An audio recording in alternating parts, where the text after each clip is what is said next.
બોલવું પડે ને આપણને. મજામાં ભરત દીકરા, બિલકુલ મજામાં.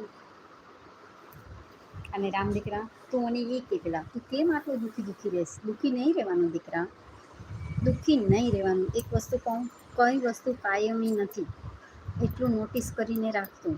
તો તને છે ને કોઈ દિવસ તકલીફ ને દુઃખ નહીં થાય. ઇન્સ્ટાગ્રામમાં રીલ જોવા છો ને? હા જોઉં છું. તો એટલે જ કહું છું ને, તું આ બધું દુઃખના સ્ટેટસ લગાવ, મન નહીં ગમે, હેપી ના લગાવ. આ શું કામ? કોઈ વસ્તુ સ્થાયી છે? તું મને એ કે.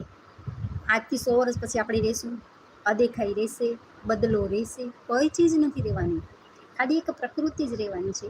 તો પછી આપણે તો આજે નહીં તો કાલે જવાના જ છીએ ને, તો તું દુઃખી થઈને શું કામ જવાનું? ખુશ રહેવાનું, સુખી રહેવાનું. દાદી મહેશ રાઠોડ, પધારો મારા દીકરા, સ્વાગત છે.